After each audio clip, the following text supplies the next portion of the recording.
There's a spot in me heart which no can own.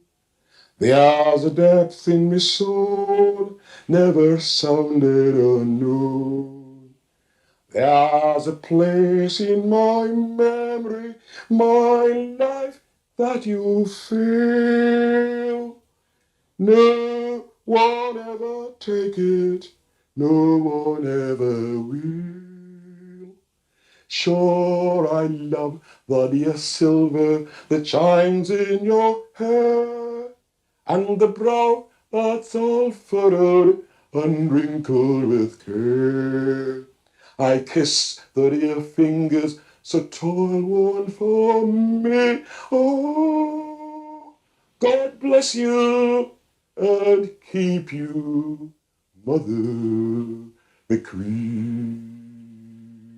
Stuff.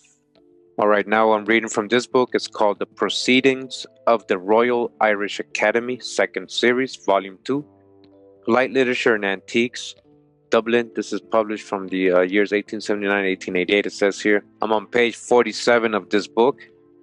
Bring you right here. It says, now at two primitive Irish races, which he designates as Firbolg and Celt. He has given typical figures. One of these, the Firbolg cranium, will in all probability correspond with the remarkable dolichocephalic skull that I have described. These long-headed, black-visaged, dark-haired, swarthy aboriginals, swarthy, black-haired, black-visaged, swarthy aboriginals possess skulls that are principally characterized by their extreme length from before backwards, or what is technically termed the antero-posterior diameter, and the flatness of their sides. All right, again, swarthy aboriginals. He says, in addition, now we find similar conditions of head still existent among the modern inhabitants of this country, particularly beyond the Shannon, where the darker fur-bulked race, even a darker race than these swarthy aboriginals, may still be traced as distinct from the more globular-headed, light-eyed, fair-haired Celtic people who lived to the northeast of that river. I'm on page 53 of this book now, and I go down here to this paragraph, and it says, the most probable explanation appears to be that it was the result of one of those piratical descents or invasions of the Irish coast made by robber Vikings, Danars, or Black Danes. Black Danes, again, Black Dane, Danish, Black Norsemen, Black Vikings, Black Danes, Black Vikings, the six kings, Vikings VI, six kings, the six Danish kings, Danites, and their ferocious allies from the islands of Scotland, which were so common in the 9th and 10th centuries. These invasions took place subsequent to and were altogether different from the Scandinavian settlements in Ireland of Lachlands or Azure Gentiles, who are described in the chronicles of the time by their distinctive feature of being a white or fair-haired race. All right, so different from the Black Danes. All right, and what does it say here? Family names from the Irish, Anglo-Saxon, Anglo-Norman, and Scotch, considered in relations to their etymology, with brief remarks of the history and languages, peoples to whom we are indebted for their origin, by Thomas G. Gentry. This is from 1892. Now it says here, Dever, originally Duber, from Dub, which means black. Dub, black. Like Dublin, the city of Dublin is the city of black. Dub, man, a dark complexioned man. Dubur, Dub, a dark complexioned man. So Dub, Duffy is also like Dub, pronounced Dub or Dub or black. Dub, black, an individual, a black person, a black dub. All right. Dougal or Douglas, right? Douglas, right? Douglas from black, dark, glass, green, gray, dark green, dark gray. Dougal. So Douglas means black too. Douglas. Dougal from dub, black, gal, stranger, a black stranger. Dougal from the same roots. All right, this is the book, The Scottish Nation, or the surnames, families, literature, honors, and biographical history of the people of Scotland by William Anderson. This is volume 2, 1863. I'm on page 71 of this book, and it says here, Duff, a surname adopted from the Celtic, in which language the word means black. All right, Duff means black. Sebald, in his History of Fife, says that as Niger and Rufus were names of families amongst the Romans, from the color and complexion of men, so it seems Duff was from the swarthy and black color of those of the tribe or clan of Macduff. All right, swarthy, black, tribes, Macduff. It is the family name of the Earl of Fife in the peerage of Ireland, okay? Ireland, descended from the Duncan Macduff, Thane of Fife, who overthrew Macbeth and gave such effectual aid to Malcolm Canmore in obtaining possession of the throne. This is the crest of Great Britain and Ireland, Dominion of Canada, India, and Australasia. Australasia, derived from best authorities and family records. All right, this is an official, the Fairbairns crest, family crest. All right, collection. This is one of them right here. These ain't slaves. These are family crest. You know. And this is a close-up of number 7.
Again, this is what it looks like. Again, this is the Royal Book of Crests of Great Britain and Ireland, Dominion of Canada, India, and Australasia, derived from the best authorities and family records by James Fairbairn.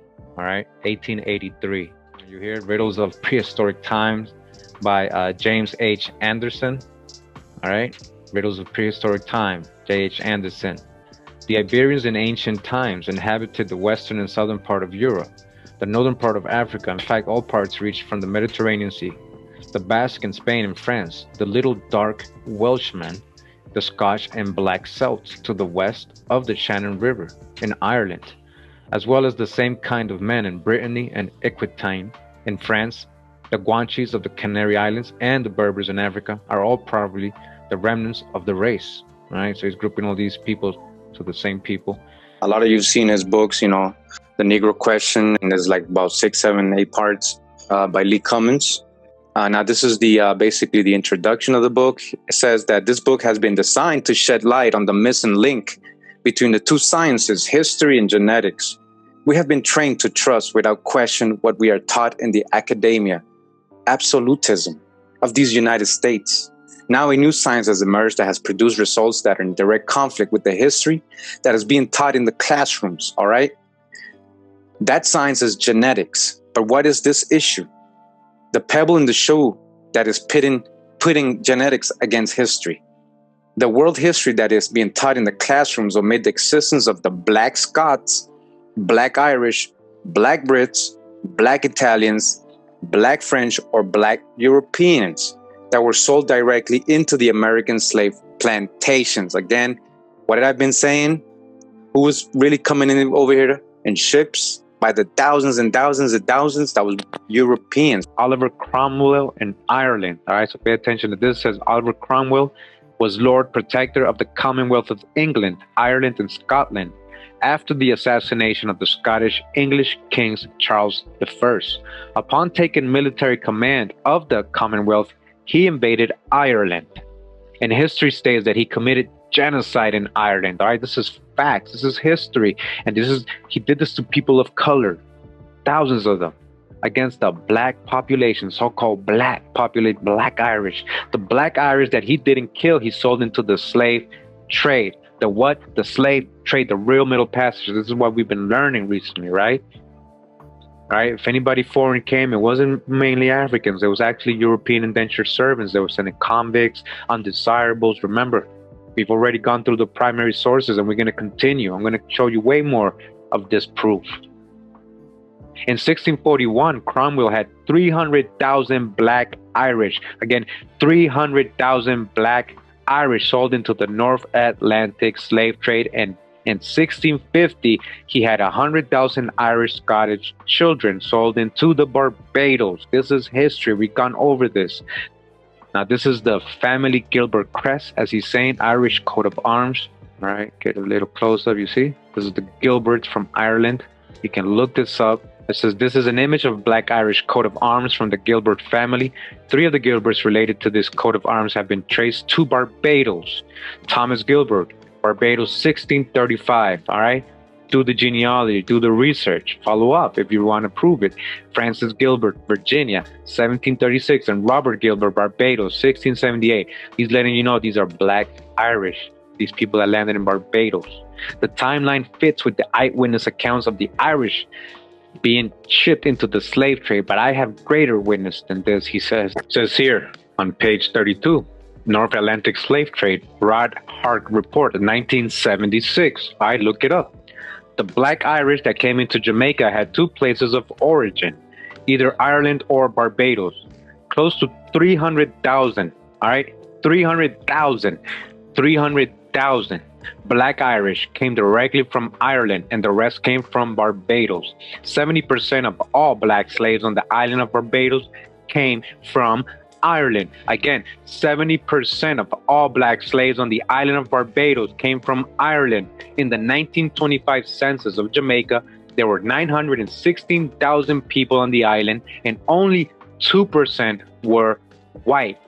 And that's what I've been trying to tell you. Now, let's be logical.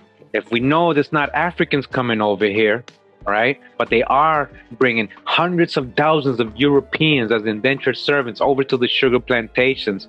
Where are they today? Where's their descendants? Shouldn't it be more light or pale, the population? This is what he's trying to tell you. Let's be logical. In 1925, there was 916,000 people on the island, and only 2% were white. And that's because the aboriginals were so-called Negro, and most of these Europeans that were being sent over there were black Europeans. All right. Now, this includes Marcus Garvey's family. They're Irish. You understand why he was saying go back to Africa? He ain't even from here. Now, we're going to get into all that stuff. So this oversight on the part of the world's historians to include these black Europeans in the North Atlantic slave discussion went unnoticed for the past 400 years. The invention of genetics plus the record of the eyewitnesses, he's talking about primary sources, which we have read. People from those times telling you, just like Abraham Lincoln, right? Video, people that knew him telling you he's dark, swarthy. All right, these are eyewitness accounts. They cannot be disputed. All right, this is the key to discovering the missing link between history and genetics. The Black Earl of Ireland, I guess, next. All right, here we got the image of Earl Gilbert the Gilbert, or the Black Earls of Ireland. Right, this is in a window glass, maybe in a building or church. All right, so you can see from 1141, Ireland. All right, this image says image location book of Tewkesbury Abbey and Wikipedia Encyclopedia. So the image of Gilbert, the Earl of Clare, Hertford, Ireland, can currently be found in the St. Mary the Virgin Church and Tewkesbury in the English county of Gloucestershire. Not only is this black Irish Earl being depicted as a black man, but his coat of arms depicts him as a black man. We got this other image of coat of arms. It's the first Earl of Annesley in Ireland. It says here, let me just zoom out. With Annesley coat of arms and signature image, location Chichester Monuments. Remember the the Ching, all this family in England, Chins, Ireland. This is an image of Lord Belmont, of the first Earl of Annesley, in Northern Ireland. The Annesley family coat of arms is to the left of Lord Belmont's image. The coat of arms and the image of the Earl speak for themselves. It is becoming apparent that the last names of the black nobility of Europe have been assumed by the conquering English. So I'm in this website. It's called accessiblearchives.com. All right, and it has an article here. Just wanted to read. Found it very interesting. It says Irish indentured servants in the colonies. It says our 18th century newspaper collection includes the Pennsylvania Gazette and the South Carolina Gazette. Both newspapers carried many advertisements for the sale of indenture contracts and the recovery of runaway servants. All right, not just slave servants, indenture contracts. All right, so we're going to read some newspaper clips, and you can verify these again from the Pennsylvania Gazette and the South Carolina Gazette in the years they specify. All right, here it goes. Indentures for sale. All right, for sale. August 19, 1762, to be sold, an Irish woman servant who has 3 years and 3 months to serve. Inquire at the new printing office. All right, so she has 3 years left in her term, in her service. All right, so this person is selling his servant just like property. All right, just like chattel, just like property. He got here. You want 3 more years before it's over? I'm done with her. And now we got October 29, 1766, to be disposed of 2 Irish servant boys, times the one having 6, the other 7 years to serve. Wow, so full contract still, 7 years to go, and are suitable either for town or country business. You can put them to do anything you want. Tobacco field, cotton field, or whatever you want to use them for. The above servants' times are disposed of for no fault, but only for want of employment. For further particulars, inquire to William Parr. All right, so it says August 10, 1738. Just arrived from Dublin in the snow, Jolly Bacchus, Peter Cullen, commander, a parcel, likely English and Irish servants, tradesmen, shoemakers, tailors, weavers, black and white smiths, carpenters, husbandmen, sundry other tradesmen, also a parcel of likely servant women, fit for either town or country work, whose times are to be disposed of by Thomas Walker, butcher, or Samuel Walker, or John Dumont, or the said master on board. The 8th snow, now lying off against Market Street Wharf, where all due attendance will be given. Philadelphia, all right? So you see how they were just selling people, servants, just like property. We're going to get to something very interesting. Let's keep reading some of this. It says May 25th, 1734, says to be sold by Ripton Hutchinson, was selling on the bay extraordinary good butter and firkins, herrings, cheese, Irish potatoes, men's and women's servants. So he wasn't just selling his servants, he was also selling, cheese, Irish potatoes. So he was including these people, like just like the potatoes property, just selling it like chattel, right? Irish linens or several sorts and good Barbados rum. All right. So his display included humans, terces and barrels. The source is the South Carolina Gazette from May 25th, 1734. It says May 13th, 1766, to be sold for no fault an Irish indented servant maid who is an excellent seamstress and has upwards of 4 years to serve. All right, she still got 4 years to serve. All right, now check this out. We're gonna get into some interesting things here. All right, this is the main reason I wanted to show you guys this. So it says August 16th, 1750.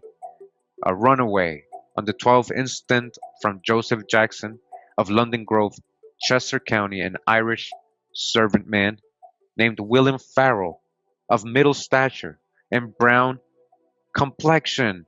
Brown complexion. Who? An Irish servant. We're talking about an Irish servant. He's not white. He's not pale. He's brown complexion. Aren't you brown complexion? So is this a white person or a so-called Negro? Anything would be up to conjecture, but we have a description of him clearly stating and describing him as brown complexion. All right. Had on when he went away, stripped flannel jacket, a brown sailor's jacket, a pair of coarse trousers, stripped drawers, a felt hat, and checkered shirt. His hair cut off. Likewise, all right, so it's going to say that he also ran away with somebody else. So it says, likewise, ran away with the aforesaid servant, an Irish servant, another Irish servant named Thomas Collard. All right, belonging to Samuel Ramsay of Londonderry. Samuel Ramsay, so that was his servant, in the said county, of a dark complexion. of a dark complexion. So this Irish servant man, this other runaway, Thomas Collard, is of dark complexion. So his boy, Joseph, let me see, what's his name? William Farrell, who is brown complexion, ran away, right? With him, another English servant or Irish servant, sorry. And he's also of dark complexion. They're both colored people. So what are you going to take from dark complexion? I know you're going to say, well, oh, black means white, Kurimeo. All right, well, right here it says dark. It doesn't say black. I mean, yeah, black. It says dark complexion. What is dark complexion? All right, this is an Irish servant. These are the Negro Irish, is what I'm trying to explain to you. They were sending also Irish Negroes, so-called Negroes, dark people of color, Irish people of color, indigenous people from Ireland over here. They were sending them over here too, along with the white people. Dark complexion. This is from 1750. It says, and his pock-marked, had on a green double-breasted jacket with clear buttons and red linen, black breeches, black wig. His other clothes not certainly known. Whoever takes up and secures the said servants, so that their masters may have them again, shall have £6 rewards for both, or £3 for either. All right, so you'll get paid by Joseph Jackson or Samuel Ramsey. Now, are these so-called Negroes? That's the other thing I want you guys to understand. We have to research all of that. Just just because we think in their owners, slave owners, don't mean they're white. It's called Phases of Irish History by Eoin MacNeill, professor of ancient Irish history in the National University of Ireland from 1920.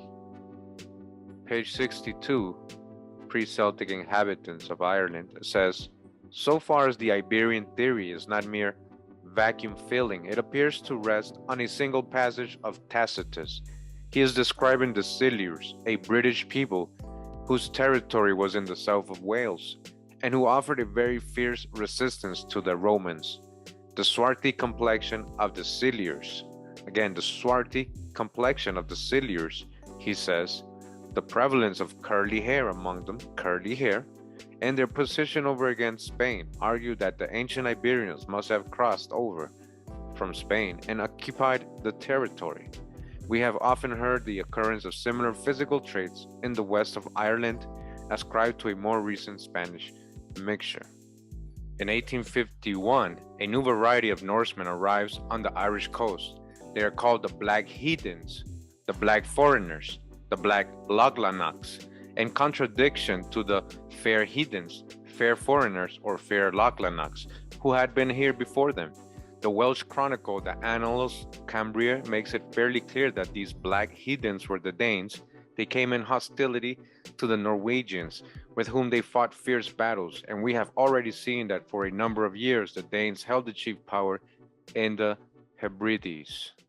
All right, and this is the Journal of the Anthropological Institute of Great Britain and Ireland, volume 17 from 1888.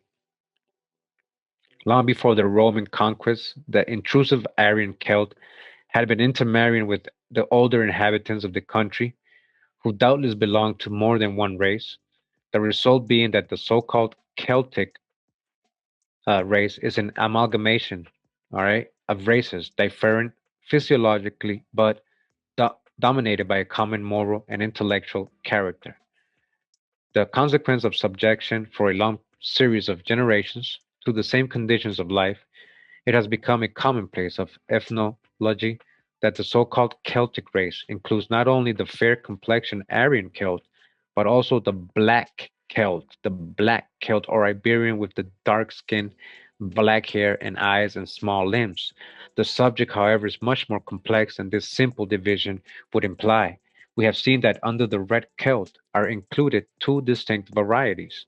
The black Celt is equally irreducible to the single type, while the fact that two types of red and black recur in the same family, my own, for example, not only indicates their long continued intermixture, but suggests the existence of intermediate varieties.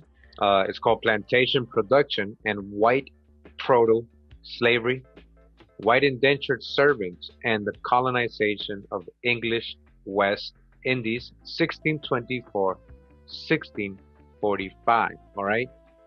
So indentured servants where? In the Caribbean, West Indies, plantation and production in white proto-slavery.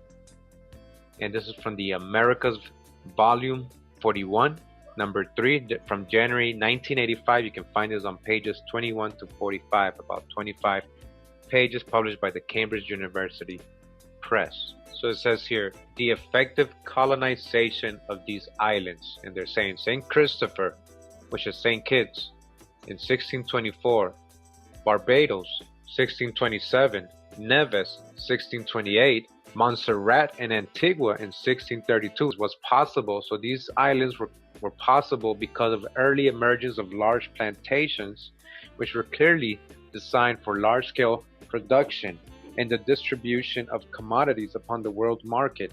They were instrumental in forging an effective and profitable agrarian culture out of the unstable frontier environment of the 17th century Caribbean. These plantations therefore preceded the emergence of the sugar industry and the general use of African slave labor. But again, they're letting you know in this article, right, that this indentured service, this preceded, all right, this was before these agrarian culture plantations, these plantations that preceded were before so-called Africans were coming, before, all right, their whole story. Kunta Kinte, right? They developed during the formative years when the production of tobacco, cotton, and indigo dominated land use and utilized predominantly European indentured labor. The structure of land distribution and the nature of land tenure systems in the pre-sugar era illustrate this. Most planters who accelerated the pace of economic growth in the late 1640s and early 1650s by the production of sugar and black slave labor, so-called black. That's the hijack. We already know indentured servitude continued up until the 1800s. Already owned substantial plantation stock with large numbers of indentured servants, right? So even before they keep trying to throw in those tags, African, black, they're letting you know the drop in between, that these were plantations were stocked with what? Large number of indentured servants, not Africans, stocked with indentured servants.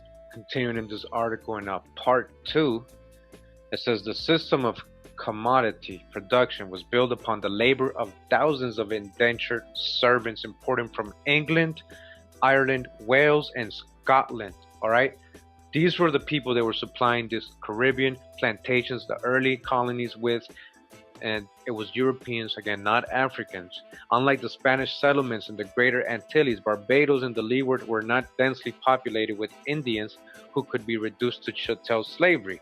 All right, so unlike, again, what are they letting you know here? Major drop right here. Like again, like I told you in my video, you know, who the Spanish and Portuguese were really enslaving. Who were they really enslaving? When they're talking about all these so-called Negroes that the Spanish and the Portuguese were supposedly transporting everywhere in all their colonies, these were Indians. Like they're letting you know here, it's not like the Spanish settlements, right, which they had what, a bunch of Indians to what, enslave or put into chattel slavery, or right, the aboriginals. They weren't talking about Africans there either, right? A righteous and unruly lot, Irish indentured servants and freemen in the English West Indies, 1644 to 1730, by Hilary Magdie Beckles. And this is from the William and Mary Quarterly, volume 47, number 4, October 1990. You can find this on pages 503 to 522, about 20 pages. All right, so continuing further down in the article, starts talking about you know, the convicts and the political prisoners. So it says Barbados was the favorite West Indian dumping ground for political prisoners during the Commonwealth. On September 15, 1649, after the Battle of Drogheda, Oliver Cromwell informed John Bradshaw, president of the council, that the enemy were about 3,000. They made a stout resistance, but those who escaped with their lives are in safe custody for the Barbados and ready to be sent to the Barbados. In October 1655, he ordered that all English, Scots, and Irish prisoners in Dorchester jail be forthwith sent to Barbados. All right, convicts. In addition to political prisoners, many hundred of Irish were legally defined by the state as social undesirables and transported to the West Indies. So if they said, oh, They don't like you, or they see you look kind of funny, kind of poor. You're walking around like, he's an undesirable. I don't desire him. I don't desire that guy.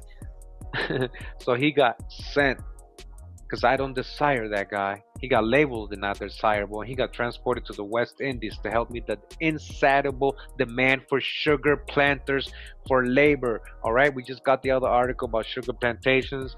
Same thing, and again, not Africans. They're supplying these plantations with. Transporting such people had begun with the English court under the Charles I. Cromwell's regime carried out the practice on a far larger scale with the Irish. In 1654, for example, governors of several Irish counties received orders to arrest all wanderers, men and women, in such orders other Irish within their precincts as shall not prove they had such a settled course of industry as yielded them a means of their own to maintain them. All such children were in hospitals or workhouses, all prisoners, men and women, to be transported to the West Indies. You hear this? And you think all these people were pale skinned? Why is the West Indies so dark complexion then? Wouldn't there be more descendants of these so-called white pale Europeans? Even though there is today, we do find, like Irish descendants and all that, and we do know the story of indentured servitude, and we think it was just part of it, and just no. There were also colored people that looked just like people from Africa coming in, but they were Irish, they were Scot, they were German, and these people eventually were classified as Negro people. Vast human cargo transported on tall British ships bound for the Americas. They were shipped by the hundreds of thousands and included men, women, and even the youngest of children.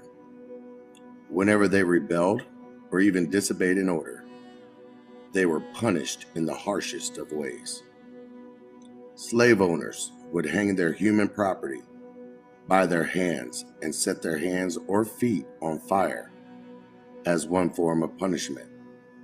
They were burned alive and had their heads placed on pikes in the marketplaces as warnings to other captives. Now, do we really need to go into all the gory details? We know all too well of the atrocities of the African slave trade. But are we talking about the African slave trade? Nope. King James II and Charles I also led a continued effort to enslave the Irish. Britain's famed Oliver Cromwell furthered this practice of dehumanizing one's next-door neighbor. The Irish slave trade began when James II sold 30,000 Irish prisoners as slaves to the New World. His proclamation of 1625 required Irish political prisoners to be sent overseas and sold to English settlers in the West Indies. By the mid-1600s, the Irish were the main slaves sold to Antigua and Montserrat. At that time, 70% of the total population of Montserrat were Irish slaves. All right, you heard that? Irish slaves, so-called slave, Irish, not Africans. We're gonna get a little bit further on, a little documentary about Montserrat and its Irish culture, all right? Ireland quickly became the biggest source of human livestock for English merchants. From 1641 to 1652, over 500,000 Irish were killed by the English, and another 300,000 were sold as slaves. Ireland's population fell from about 1.5 million to 600,000, just in one single decade. Families were ripped apart as the British did not allow Irish fathers to take their wives or children with them across the Atlantic. This led to a helpless population of homeless women and children. Britain's solution was to auction them off as well. During the 1650s, over 100,000 Irish children between the ages of 10 and 14 were taken from their parents and sold as slaves in the West Indies, Virginia, and New England. In this decade, 52,000 Irish mostly women and children, were sold to Barbados and Virginia. Another 30,000 Irish men and women were also transported and sold to the highest bidder. In 1656, Cromwell ordered that 2,000 Irish children be taken to Jamaica and sold as slaves to English settlers. Many people today will avoid calling the Irish slaves what they truly were, slaves. They'll come up with terms like indentured servants. This is to describe what occurred to the Irish. However, in most cases, from the 17th and 18th centuries, Irish slaves were nothing more than human cattle. If a planter whipped or branded or beat an Irish slave to death, it was never a crime. A death was nothing more than a monetary setback. England continued to ship tens of thousands of Irish slaves for more than a century. Records state that after 1798, the Irish Rebellion, thousands of Irish slaves were sold to both America and Australia. One British ship even dumped 1,302 slaves into the Atlantic Ocean so that the crew could have plenty of food to eat.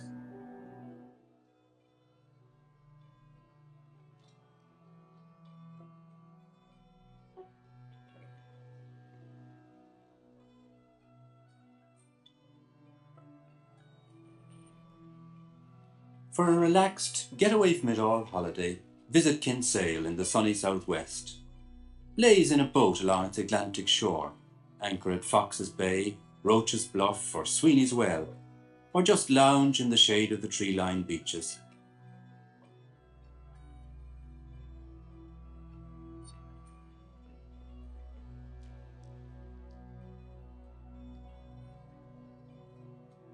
If you feel more energetic, you could always climb Fogarty's Hill or nearby Fergus Mountain. And for the really enterprising, there's a day trip up the Galway volcano. Or if you just want to take it easy, why not rent a holiday villa with its balcony looking west over the Atlantic? Yes, every taste is catered for in Holiday Kinsale. Unfortunately, it's a bit far to take the wife and family. To be precise, 4,128 miles from Cork, give or take a few.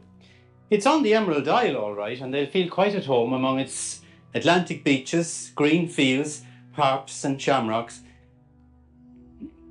But the trouble is that this Kinsale is at the wrong side of the Atlantic.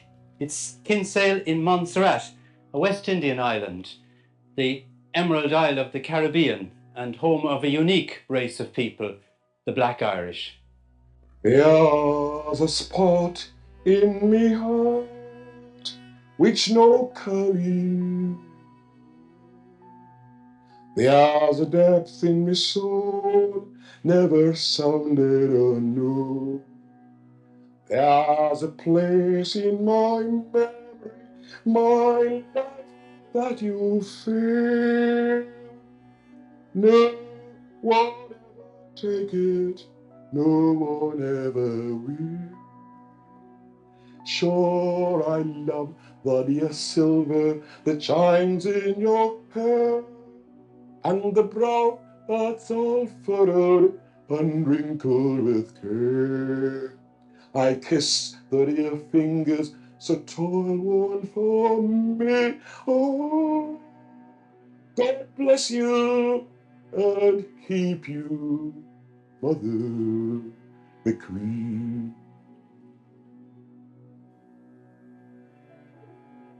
There's much in Montserrat besides Mother McCree to remind Patrick Robert Riley of his ancestral home. Though now a British colony, evidence of Irish origins are as aggressive in Montserrat as in Boston or New York. And the harps and shamrocks are not just commercial emblems. The first 3 governors of Montserrat were Irish born, and the local police are proud of the Kathleen Ní Houliháin figure with harp and cross, which forms their coat of arms. So Montserrat makes quite a fuss of St. Patrick's Day, aided and abetted by Patrick Robert Riley. Lately, it has become quite a big day. The radio stations seem to devote almost the whole day, or almost the whole day, to singing Irish songs, interviewing people about Irish customs and so on. And I usually have the honor of being called, because I usually go down to town dressed all in green on St. Patrick's Day. And, well, the folks actually look out and say, here comes Mr. St. Patrick's. The title Emerald Isle of the Caribbean is given to Montserrat partly because of the lush green foliage of its countryside. The colour green is everywhere, on roofs, doors, notices and school uniforms. But there's a good deal more to the Irish connection than a mere identity of national colour. This is Standard 4 in the Infant Jesus preschool in Plymouth, Montserrat. The faces may not be terribly familiar to you, but I think some of the names will. Mrs. Catherine Ryan is the teacher. Mrs. Ryan, could I have a look at the list of names and see if I recognise some of them? There's Devon Riley, Sherilyn Ryan, Joanne Burke. Let's try some of the names. What's your name? Eugene Fleming. Eugene Fleming. Is that right? Eugene Fleming. Good man, Eugene. And what's yours? Sean Castles. Sean Castles. And what's yours? Jerome. Jerome Mead. Is that it? Yeah. Good man. Now let's try some of the girls. What's your name? Trouble. What is it? Trouble. Joanne Burke. Is that right? Good girl, Joanne. And what's yours? Michelle Castle. Michelle Castles. And what's your name? Irish. What's your first name again? Colin Irish. Colleen. Is it? Colleen Irish. Is that your name? Yeah. Good girl, Colleen. And what's your name? Michael Ryan. Michael Ryan. Well done. And what's your name? Miriam Carty. Marianne Carty. Is that it? Good girl, Marianne. And what's your name? Sandra Farrell. Sandra Farrell. In fact, well over half the names of the 13,000 people who now inhabit the island of Montserrat are distinctively Irish. In parts of the island, the proportion of Irish names would be as high as 9 out of 10. Apart from the more familiar Irish names, you also get words like Irish, Dublin, Cork, even Kinsale used as surnames, which would seem to make the Montserrat children more Irish than the Irish themselves. The first Irish landed in Montserrat in 1632 at this bay, Kinsale Bay. The plantations just inland from here are still to this day known as Broderick's Estate, O'Gara's Estate and Galway Estate, and the little village just around that headland is St. Patrick's Village. Who were they, these first Irish settlers? Well, a group came out from Cork with names like Barry, Sullivan, Driscoll, Roach and Ryan, and they settled in the neighbouring island of St. Kitts, hoping to trade in tobacco there. But after a few months they had such violent rows with the English Puritans in St. Kitts that they left there for the smaller island of Montserrat, and they hoped peace. It was the feeling of despair after the Battle of Kinsale which drove these first settlers out of Ireland. The name Kinsale was obviously prominent in their minds as they gave it their first landing place in Montserrat. Andrew Power, who died in 1720 at the age of 56, may have been the son of one of those first adventurers who crossed the Atlantic to St. Kitts and thence to Montserrat. A second group of Irish settlers arrived in Montserrat at about the same time as the St. Kitts evacuees, and they landed down there at Carr's Bay. They came from Virginia in America.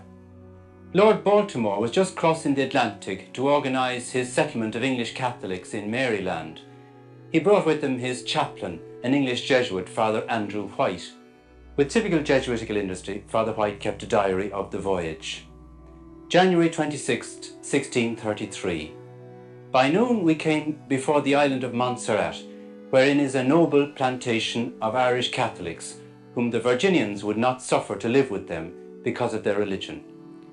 So 2 groups of Irish came to Montserrat from places over 1,000 miles apart, in each case as victims of religious persecution.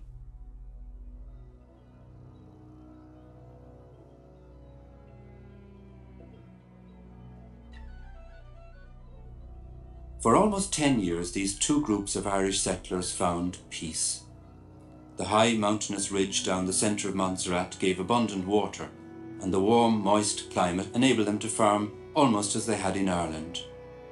Cattle were exported from Galway to Montserrat and seemed to thrive when crossed with the local stock. But now the Irish were the masters, and like all other West Indian planters, they had their quota of African slaves. A census of Montserrat taken in the mid-17th century lists the population as Irish 2,000, English 700, Scots 52, African slaves 1,000. It's a widely held view in Montserrat today that the Irish landowners treated their slaves with more care and kindness than did the English and Scots. Dr. Howard Fergus, university lecturer in Plymouth, has just completed a history of the island. I asked him what brought about this change in the fortunes of the Irish in Montserrat. I think that this had to do with their religion, which was Roman Catholicism. In fact, although the English in St. Kitts, which is just nearby, did make a treaty with the French in 1627 against their common enemy like the Spanish and the Caribs, the English never really trusted the French, and this was partly because of their religion. This is why, for instance, England occupied the center of St. Kitts while the French were at both ends. So when Montserrat became the asylum for Roman Catholics from Ireland and elsewhere next door, the English were again suspicious of the Irish and consequently of the people in Montserrat. And why should this suspicion of the French transfer to the Irish? Well, as you know, the French were essentially Catholics, and it was feared that, especially with events in England, happening in the Stuart period, that the Irish in Montserrat and the French Irish in St. Kitts could rise up. In other words, there could be a rebellion in Montserrat against the planter lords. So suddenly and with relentless vigour, the tide began to run against the Irish Catholics of Montserrat. Twice the French conquered the island, but each time they were beaten off by the English. This left the Puritans in power. Anti-Catholic and afraid of another French-Irish alliance, they kept the Irish down. Attendance at Mass was forbidden. Catholic priests were denied entry. The Irish appealed to Rome for a priest, and in 1650 a Limerick Jesuit, Father John Stritch, volunteered to make the dangerous journey. He first travelled to St. Kitts, and after a few months set sail for Montserrat. There was little hope of his getting past the port authorities dressed as a Catholic priest, so Father Stritch disguised himself as a timber merchant. He set up camp, carrying on his timber business by day, and by word of mouth let the Irish know of his real identity. He risked imprisonment if caught, and so did all who came to receive the sacraments from him. He speaks of the joy of the Irish when they heard he had arrived. They came to Mass at his hideout, travelling at night and using cliff paths. A great number of the Irish immigrants were either indentured servants or prisoners. They arrived here at the wharf in Montserrat. The first of the indentured servants were only finishing their time of service when the sugar boom hit the West Indies. Montserrat planters turned to sugar and the price of land rocketed. There were no longer any small plots available for the freed indentured servants. The problem was added to by the fact that sugar is a labour-intensive crop and thousands of workers were required to harvest the cane. So the prisons of Ireland were emptied of anyone, political prisoner or criminal, who was strong enough to make the crossing of the Atlantic and harvest the sugar. The courtroom in Plymouth has heard quite a few Irish names, and still does even today. Monday's Court, Noel Skerritt, larceny. Joseph Galloway, throwing missiles, indecent language. Neville Dwyer, battery. Sylvester Hogan, larceny. Raymond O'Gara, indecent language, arming with offensive weapons, throwing missiles. Martha Skerritt, larceny. Tomorrow's court, William Sullivan versus Donald Fergus, assault and battery. Agnes Roach versus Maggie Buffant, damages for trespass. Donald Sullivan versus Kathy Mead, assault and battery. It looks as if we handed on more than just our names. The people of Montserrat today couldn't list many of the great names of Irish history, but there are two they all know: Arthur Guinness and Oliver Cromwell. The name of Guinness is, of course, held in high esteem, while that of Cromwell is mentioned with almost the same dread as in Ireland. It was under the press ganging of Cromwell that hundreds of people from Cork, Kilkenny and Drogheda were expelled to the West Indies. They would have arrived just as the first importations of African slaves took place.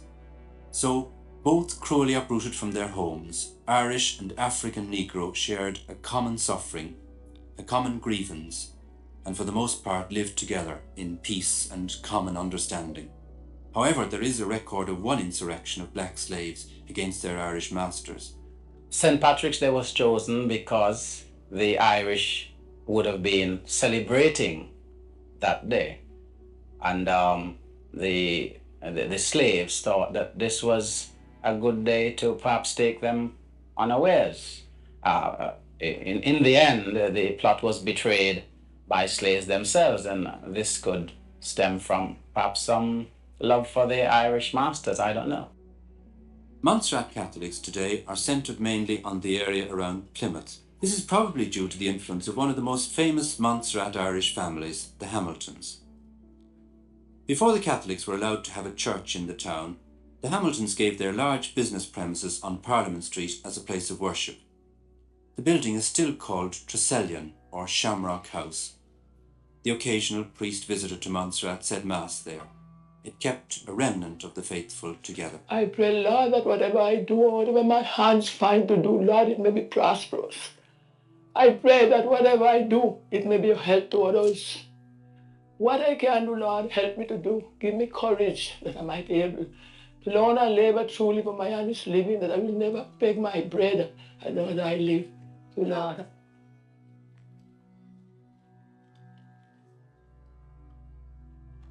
But whatever their present religious affiliations, the people of Montserrat still have a faith in the presence of God and the reality of His will in their lives, which is very similar to the country faith of the Irish.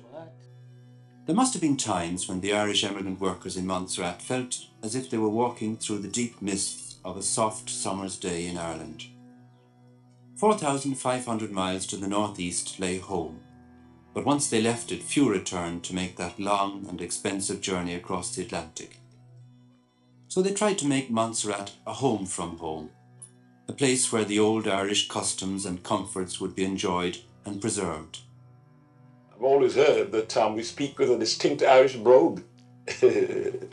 That came to Montserrat traditionally, I think, because my mother told us of illicit distilling in the mountains. And the distillers used to seek a very a valley away from almost away from habitation to do the distilling. And this rum was called Mountain Dew, and it was perfectly white, not colored at all. It was sold very cheap. I think it was 3 penny for a half a bottle then. Are you a dancer yourself? Not very much, but my mother was a great dancer. And at evening, sometimes when she was at leisure, she used to dance the jig and show us the real Irish dance. So Irish is really seem to be in the blood. It is. Ethnologists have described the Irish as the whitest race in the world.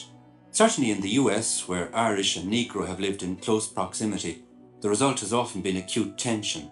Yet here in Montserrat, Irish and Negro have lived side by side in peace. Black or white, most of them didn't choose to come to Montserrat. Yet once here they formed a relationship which must be almost unique. It survived the running battles of French and English settlers. It survived the social revolution which brought about the ending of slavery. It even survived an occasional internal insurrection. And in Montserrat, Irish and Negro haven't just lived together in peace as two separate communities, but have merged into what is in effect almost a new race. Black in colour, but possessing many of the best traits of the Irish. Perhaps the white Irish of Ireland and America today have something to learn from the black Irish of Montserrat. I've heard that the Irish are very friendly people, and I think that we took pages out of the Irish book for friendliness. In fact, Montserrat is known to be one of the most, or the most friendly island of the West Indies. You find people, as they go along, they say good morning, good afternoon. They like to converse. I mean, strangers don't look like strangers to them. They're really very friendly and hospitable. So, and I think that's typical of the Irish, very typical of the Irish. To the world, he's a hero. To the people of Ennis in County Clare, he's one of their own. And they were waiting for him, turning out in their hundreds to welcome the boxing legend back to his ancestral home. Greeted with a roar that could rival even the rumble in the jungle, the 3 times former world heavyweight champion, now suffering from Parkinson's disease, was here to unveil a monument near the spot where his ancestral home once stood. But how on earth does the world's greatest living boxer trace his roots back to County Clare? Muhammad Ali's great-grandfather Abe Grady was born in Ennis, but he emigrated to Kentucky in the 1860s. There he married a freed African-American slave. They had a son, John Lewis Grady, who married Birdie Moorhead, and she gave birth to Odessa Lee Grady, who married Cassius Clay Sr. They, in turn, had a son, Cassius Clay Jr., who, as we all now know, later changed his name to Muhammad Ali. Today, the Turnpike Road in Ennis is lined with neat council houses, none prouder than the home of the late Eileen O'Grady, whose daughter Mary kissed and hugged her famous distant cousin. Muhammad's boxing days may be long behind him, but could it be that his ancestry had something to do with his success? With 37 knockouts and 19 successful title defences, he must surely have a claim to have inherited something of the luck of the Irish.